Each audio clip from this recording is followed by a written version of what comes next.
Hello.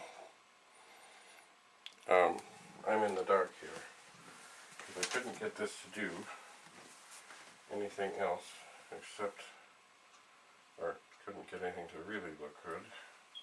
And I still really haven't. But anyway, I'm going to, in the dark here, I'm just trying to get a little screenshot up here. And I think the more text, the better. So there is the machine. It has supposedly 1024 by 3, but I'm sure that's not accurate. So I've asked it to load W. And it's funny, for this I had to adjust the shutter speed. I also had to turn the monitor brightness way down. And I'm not sure how it looks in there. But anyway, so it is now, it has found ROM test. And it has found ROM test. So what is on this tape? I have no clue. But I guess it will keep searching it. And it's funny, you know, when I was in high school, of course, what's it found? ROM test. I sense a trend. But, you know, we would write programs and save programs, and we wouldn't know exactly where they would be. So we would try and, you know, figure, oh, well, if I fast forward for 15 seconds, or I do whatever. But the cool thing was, if you had a tape and you had things on it, and you put in load, 4K memory poker. If you had a tape that had stuff on it, and you knew, say there was a program that you had written called,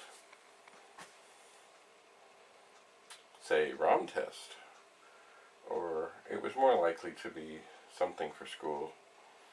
It might have been a project, but anyway, say you had written something and you didn't know exactly where it was on the tape.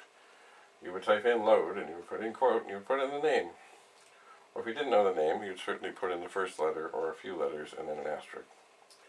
And then you would sit there and watch this magical process that might take, well, it might take a couple minutes, it might take 20 minutes. But each time it came up and said it had found something, there was another burst of excitement. We have found something. And then, my golly, when it actually said that it had found what you were looking for and it was loading, that was magic. Another thing that was good about all this is I had a friend, he had a TRS-80 first. 8K memory poker. Ooh. He had a TRS-80 first, then we showed him how wonderful the Commodore was, and then so of course he went and got an Apple II. But on the TRS-80 they used tapes as well.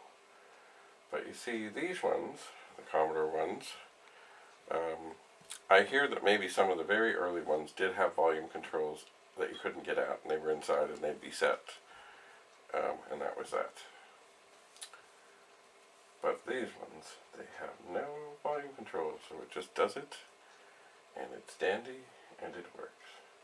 So just think, this tape stuff was probably, oh, I see a little Andrew there. Hang on, Andrew, I'm almost done. This little tape thing, these tapes were probably made over 40 years ago, and I don't know if they're going to work, but it still seems that they're going to work. So I'm just going to go leave this to continue to search, and I'll be back. Oh, you know what I noticed? I noticed the glow of the monitor. I forgot about that. I can test that other machine by looking for the glow. Hello, Mr. Andrew.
So what do we find here?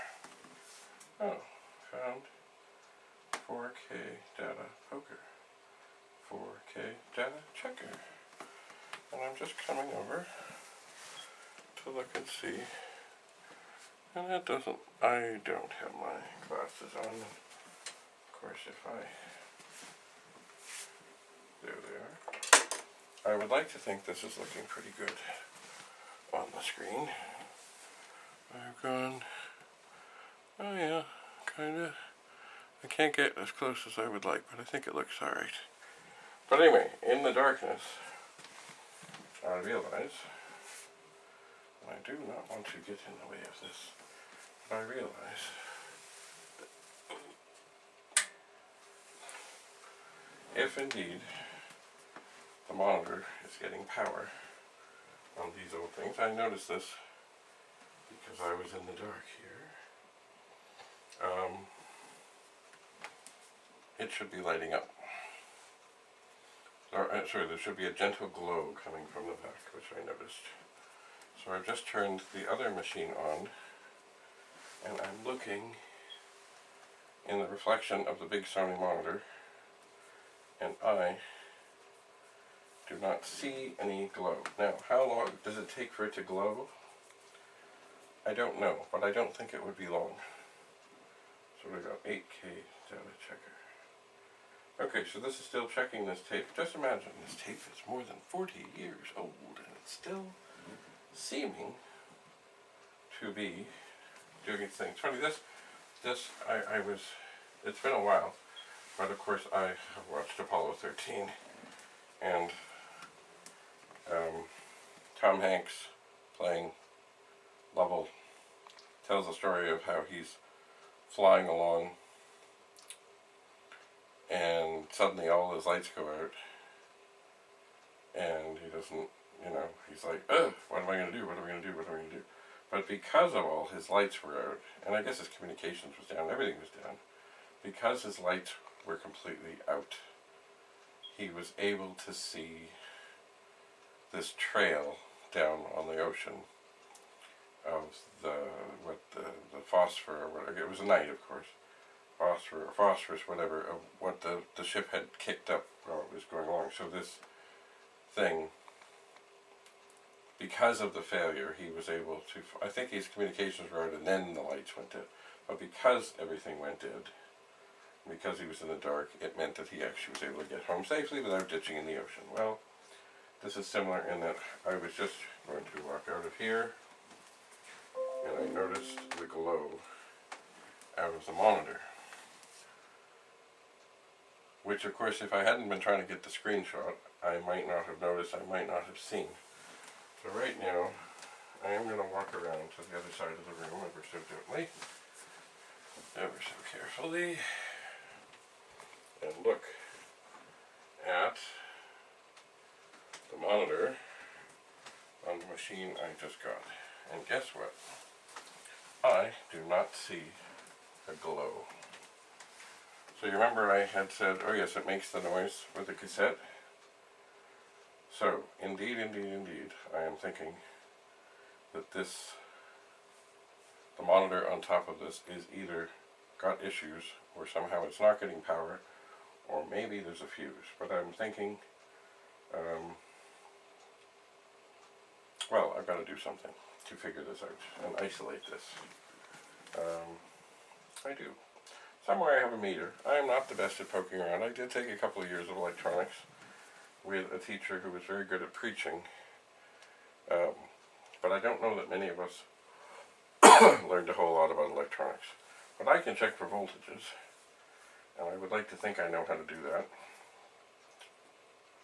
And I suppose, once again, you know what, if you're not comfortable with monitors, don't ever open them up, because there is something in the neighborhood of 30,000 volts in there waiting for you.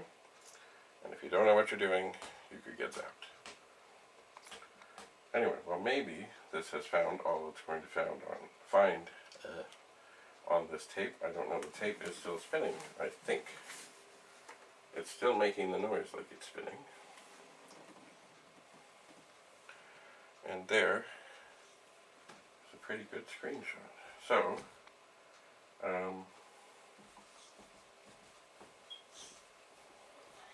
I don't know if I can stop this,